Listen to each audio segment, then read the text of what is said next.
पास weapons ऐसे होने चाहिए या पैसे ऐसे होने चाहिए जो हम वो हथियार खरीदें जो इंडिया से बेहतर हो। इंडिया के हथियार बेहतर, इंडिया के पास आदमी ज्यादा, इंडिया के पास in every sense quality quantity.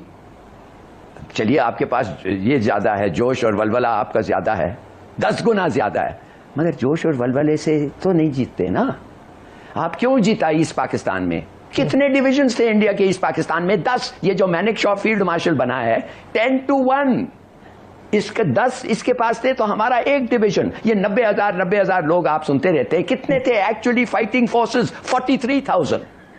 वो जो दूसरे थे वो सब कैंप फॉलोअर्स थे, वेट वो जो चीजें आते हैं मदद करते हैं कि वो बैट्समैन। ये देखा जाए तो मोदी ने जिस दिन पाकिस्तान के अंदर army chief general Asim Munir साहब को फील्ड मार्शल के ओहदे पे तरक्की देने के बाद कंधे पे बैजेस लगाए गए, तो उसी दिन मोदी जो है वो राजस्थान के अंदर ये बात करता है कि जिन दरियाओं पे पाकिस्तान का हक नहीं है हम उनको पानी नहीं देंगे, और फिर वो नीलम का पानी रोकने की बात करे और उस पर इकदाम भी कर ले। तो आने वाले दिनों में ये मंजरनामा किस तरफ को जाता हुआ दिखाई देगा। लेकिन इस वक्त में बातें अब फिर से ये होना शुरू हो गई हैं कि 9 मई ने सबसे ज्यादा नुकसान पहुंचाया, बिलाशुबा पहुंचाया, लेकिन वो ये फिर कहें कि भारत से ज्यादा नुकसान इन लोगों ने पहुंचाया है, इनको पॉइंट आउट करना चाहिए, इनको देखना चाहिए, इनका कला कमा करना चाहिए। जब ये बयानियां हो तो फिर सियासी तौर पे एका किस तरीके से होगा?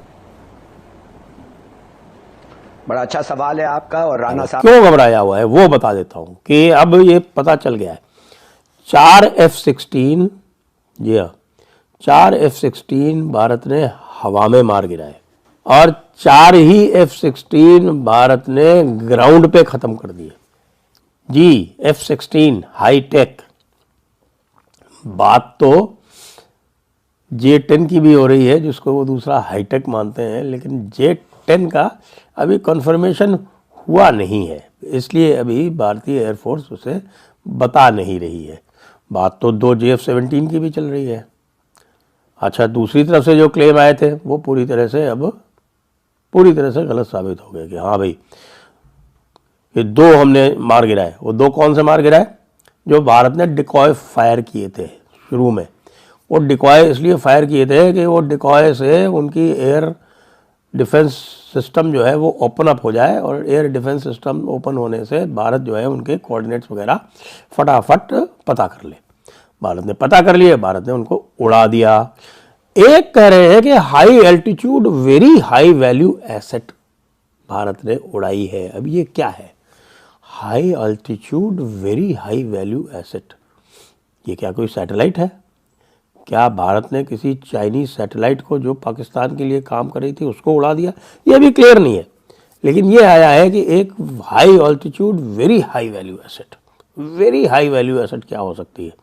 आप मिसाइल को वेरी हाई वैल्यू नहीं बोल रहे, आप एयरक्राफ्ट्स को वेरी हाई वैल्यू नहीं बोल रहे, आप कौन सी ऐसी चीज़ है जिसको आप कह रहे हैं high altitude very high value asset? ये डिकोड आप भी हमारे लिए करें, हम भी डिकोड करने का प्रयास कर रहे हैं। अच्छा साहब, शाहीन का तो सबको पता चल ही गया कि शाहीन 2 शाहीन इन्होंने छोड़ी थी, वो दोनों की दोनों जो है वो इंटरसेप्ट कर ली गई। अब बेचारी शाहीन का क्या होगा? यही शाहीन जो है वो इनके न्यूक्लियर आर्सेनल लेके आएगी, या तो शाहीन लेके आएगी या फिर आपकी बाबर क्रूज मिसाइल है इनकी।